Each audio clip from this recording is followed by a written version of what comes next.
안녕하세요. 사고치는 유튜버 김치샐러드입니다. 별빛 여러분, 임영님 영화가 초대박 인기를 이어가고 있는 가운데 I am hero the stadium을 연출한 감독님의 인터뷰 소식이 전해졌는데요. 조유영 감독님은 임영님 영화에 대한 부담감이 컸지만 임영웅으로 극복했다며 마음속 이야기를 전했습니다.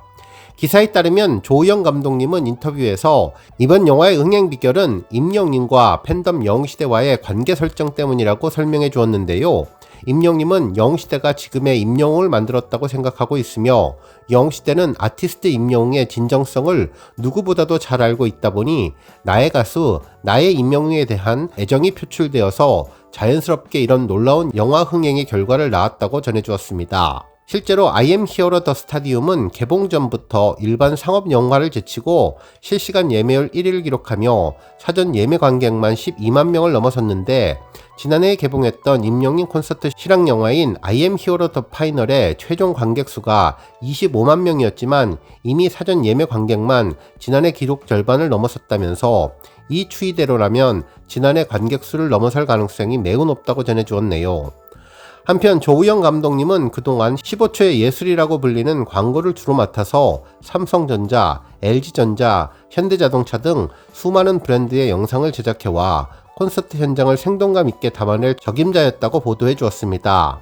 특히 이번 프로젝트 목표는 임영웅의 숨겨진 매력과 삶을 가감없이 보여주는 것으로 설정했는데 조우영 감독님은 임영웅을 모를 수는 있지만 알고서는 좋아하지 않을 수는 없다면서 이번 영화를 통해 더 많은 분이 임영웅을 좋아해 주었으면 하는 생각이 컸다고 전했습니다. 그래서 관객이 처음으로 임영웅을 만난다는 생각으로 연출적인 접근을 했다고 설명해 주었네요.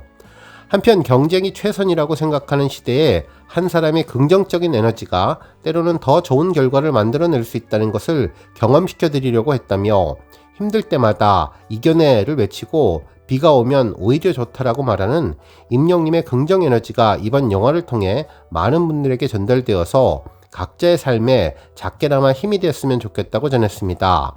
그러면서 늘어난 OTT 가입자와 극장 관람료 탓에 관객들이 극장을 외면하는 시대가 왔지만 앞다투어 극장으로 향하는 스타 팬덤은 극장가의 새로운 희망으로 떠올랐다며 지난 5월 서울 월드컵 경기장에서 약 10만 명의 관객을 동원했음에도 그마저도 좌석이 부족해 호남 평야 콘서트를 열어달라는 요청이 쏟아졌는데 당시 공연 현장을 찾지 못해 아쉬웠을 팬들을 위해 임영웅 콘서트가 지난해에 이어서 올해도 영화관에서 재현되어 의미가 있다고 전했습니다. 결국 이번 영화 흥행은 임영웅과 영웅시대의 놀라운 조화와 하모니에 있다고 보도해 주었네요. 오늘 종합뉴스에서는 정말 기분 좋은 영화 감독님 인터뷰로 시작해 화제가 되고 있는 삼시세끼가 왜 라이트라는 제목을 썼는지 그리고 임영웅이 얼마나 중요한 역할을 하고 있는지에 대한 나영석 PD님의 인터뷰 소식과 그 밖에 하루 동안 전해진 다양한 임영웅 관련 소식 알차게 전해드리겠습니다. 첫 번째 뉴스는 삼시세끼 관련 소식입니다. 우리 별빛님들 임영웅이 출연하는 삼시세끼 제목이 라이트라는 것은 잘 알고 계시죠? 보통 프로그램은 삼시세끼 어촌편, 삼시세끼 산촌편 등으로 특정한 이름이 있는 반면 이번에는 삼시세끼 라이트라고 조금은 색다른 이름이 붙었는데 그 이유에 대해서 확인할 수 있는 내용이 전해졌습니다. 또한 삼시세끼에 임영웅이 출연하는 것이 얼마나 중요하고 꼭 필요했던 상황이라는 점도 알 수 있었네요. 한 언론사에서는 회사에 돈 말라 잘 돼야 했다 나영석 서진이네 투에서부터 삼시세끼까지 달린 이유라는 제목의 기사를 보도해 주었는데요. 올 한 해 인기 예능 시리즈를 차례로 선보였던 나영석 PD님이 회사 경영난과 관련된 제작 배경을 설명했다고 보도해 주었습니다. 실제로 30일 집창맨의 유튜브 채널에는 인플루언서 나영석 초대석이라는 제목의 영상이 게재됐는데 공개된 영상에는 유명 방송 콘텐츠 제작사인 에그이지 커밍 소속의 나영석 PD님이 출연했다며 공개될 삼시세끼 특별판에 대해서도 언급했는데 나영석 PD님은 이번에는 조금 규모를 줄여서 가볍게 찍으려고 노력했다면서 장소도 원래는 한 곳에서만 쭉 있었는데 옮겨 다니기도 했다고 전했습니다. 결국 가볍다는 말인 라이트가 삼시세끼에 포함되어서 이번 회차가 가볍게 찍은 삼시세끼 라이트가 된 것이죠. 그러면서 방송되고 있는 서진이네 2부터 삼시세끼 특별판까지 시청률이 좋은 인기 시리즈물을 차례로 선보이고 있는데, 이날 영상에서 나영석님은 올해 회사가 굉장히 수세적인 경영을 한 것이라며 좀 잘 돼야 하는 해였지만 회사가 돈이 조금 말라서 벌었어야 되는 상황이라 무조건 되는 기획을 해야 했다면서 다행히 서진이네와 삼시세끼를 안 하고 있어서 특별판을 할 수 있었다고 전했습니다. 그러면서 회사 경영난을 고백한 나영석님은 이어서 올해는 경영적으로 대표님이 나에게 하고 망해도 상관없으니 하고 싶은 프로그램을 하라고 했지만 계획이 변경되면서 꼭 수익을 낼 수 있는 기획이 필요해 삼시세끼가 런칭되었다고 전했습니다. 정말 절박한 심정에 삼시세끼가 임영님을 꼭 섭외할 수밖에 없었다는 것을 알 수 있었는데요. 차승원님이 왜 이번 기획에 대해 제작진이 작전을 기가 막히게 짰구나 라고 이야기했는지 다시 한번 느낄 수 있었습니다. 한편 이와 관련해 또 다른 기사들도 전해졌는데요. 예능 필승 조합인 차승원님, 유해진님의 임영님이 게스트로 출연을 예고해서 더욱 기대를 모은다는 내용이었죠. 먼저 언론 기사에 따르면 TVN 장수 시리즈 삼시세끼의 특별판 삼시세끼 라이트가 티저 영상을 통해 베일을 벗었으며 삼시세끼 10주년 기념편이 모습을 드러냈는데, 웅장한 산이 병풍처럼 둘러싸고 강이 마을을 감싸 흐르는 고즈넉한 마을에서 시작된 오프닝에 이어 정겨운 얼굴 차승원, 유해진님이 등장했는데, 인사만 해도 바이브가 느껴지는 1970년생 동갑내기 절친 두 사람은 금세 풍경에 동화되며 동네 주민 같은 여유를 보였다고 전했습니다. 이날 차주부 차승원님은 뭘 해먹을지 방바구니 속 식재료를 뒤적였고, 주방 제외한 각종 업무를 담당하는 유해진님은 일단 마당에서 불을 지피며 일과를 시작했는데, 이어서 삼시세끼를 통해서 무려 10년째 같이 밥을 먹는 두 사람의 티키타카가 이어졌다고 전했죠. 천막과 김칫국 관련해서 티격태격하던 두 사람은 밥상에 마주 앉자 금세 서로를 챙겼는데, 유해진님이 어우 되다라며 고된 업무를 마친 푸념을 하자 차승원님은 자기 오늘 힘들었을 거야 라고 위로를 했는데, 시청자들은 예고만 봐도 저절로 미소가 번진다며 이 두 사람은 얼굴부터 목소리까지 변한 것이 없고 근본 갓 조합이라면서 특별한 반응을 보여주었네요. 특히 이번 시즌 임영님이 게스트로 출연해서 더욱더 기대를 모은다고 전했는데, 첫 방송은 9월 20일이니 아주 빠르게 임영님이 등장한다면 9월 27일 2주차 방송에서, 아니면 10월쯤에 되어야 임영님을 만날 수 있지 않을까라는 생각이 들었습니다. 다음 뉴스는 스타 브랜드 평판 소식입니다. 임영님이 8월 스타 브랜드 평판에서 2위를 차지했는데요.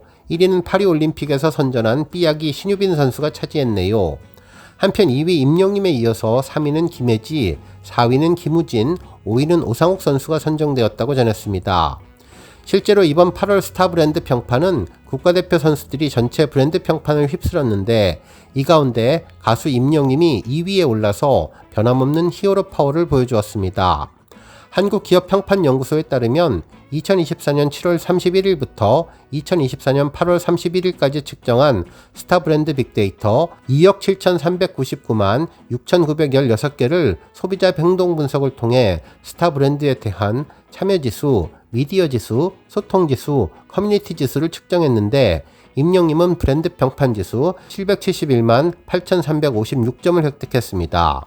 한국기업평판연구소는 국민들에게 기쁨과 희망을 선물한 올림픽 스타들이 이번 8월 스타에 등극했다며, 2위 임영님은 가수의 영역을 넘어 예능과 영화에서도 만날 수 있는 멀티테이너로서의 활약을 하고 있어서 높은 점수를 받았다고 전했네요. 다음 뉴스는 기록 소식입니다. 임영님은 스타 왕중왕 투표에서 무려 112주 연속 기록을 세우며 1위에 올랐는데요. 이번 투표는 8월 23일부터 8월 30일까지 진행됐는데 총 15만 5,245표를 얻어 1위에 등극했습니다. 임영님에 이어서 2위는 영탁, 3위는 이찬원님이 차지했네요. 스타랭킹은 팬들이 직접 자신의 최애스타의 투표에서 순위를 결정하는 랭킹 투표로 투표 결과 순위에 따라 스타에게 다양한 특전이 제공되는데요. 임영님은 전광판 특전을 받게 되었습니다. 다음 뉴스는 기부 소식입니다. 임영님 팬들로 구성된 임영웅 엔젤이 팬앤스타 엔젤앤스타를 통해서 취약계층 어르신들에게 보양식 나눔을 하는 프로젝트에 참여했는데요. 임영님의 선한 영향력으로 생활고에 시달리는 취약계층 어르신들에게 따뜻한 마음을 전했다고 보도해 주었습니다. 지난 9일 더 함께 새 희망에서는 임영님 팬들로 구성된 임영웅 엔젤의 물품 전달식이 진행됐는데 무더운 여름 고령과 생활고로 식사 준비가 어려운 어른들에게 소중한 한 끼가 전달되었으며 특히 보양식 나눔 행사도 함께 진행돼서 히어로의 따뜻한 온기가 전달되었다고 전했습니다. 한편 임영님의 선행은 엔젤 에즈닷을 통해서도 홍보됐는데 8월 12일부터 25일까지 강남 엔젤 에즈닷 전광판을 통해서 홍보됐다고 전했습니다. 다음 뉴스는 조회수 소식입니다. 지난 2020년 10월 임영님이 사랑의 콜센터에서 불렀던 어느 날 문득 무대 영상이 19일 조회수 3,300만 뷰를 돌파했는데요. 당시 임영님은 사랑의 콜센터 여사식스 특집에서 정수라님과 1대1 대결에서 이 곡을 선곡하며 가사가 너무 좋았다는 심정을 밝혔죠. 실제 임영님이 이 노래를 담백하고 덤덤하게 시작하자 임영님 노래는 한편의 시가 되고 한 송이 꽃이 되었는데 서럽고 가슴 시린 사람들을 위로하고 토닥이는 한마디 한마디가 가슴에 와닿았고 언제쯤 모든 것을 다 내려놓을 수 있을까? 그땐 왜 몰랐을까? 사랑에 이별이 숨어 있었는지 라는 가사에 원곡 가수마저 감동시켰다며 편하게 부르지만 진하게 다가오는 감동 그리고 공감의 무대에서 정수라님은 한번 안아주면 안 돼요. 고마워요 하며 후배와 포옹하면서 담담한 느낌이 너무 좋았다며 울컥했다고 소감을 전했던 영상이 3,300만의 위협을 달성하게 되었습니다. 오늘 뉴스 여기까지고요. 우리 영시대 별빛님들 김치샐러드 채널 변함없이 방문해 주셔서 항상 감사드리고 앞으로도 더 건강하고 더 행복한 하루가 되시길 바랍니다. 그리고 영상 보고 공감하셨다면 잊지 말고 좋아요 버튼 꾹 눌러주시면 더욱더 감사하겠습니다. 앞으로도 더욱 열심히 임영님 소식 알차게 준비해서 다음 영상으로 만나 뵙겠습니다. 별빛 여러분 다시 한번 감사드리며 오늘도 좋은 하루 되세요. 건행!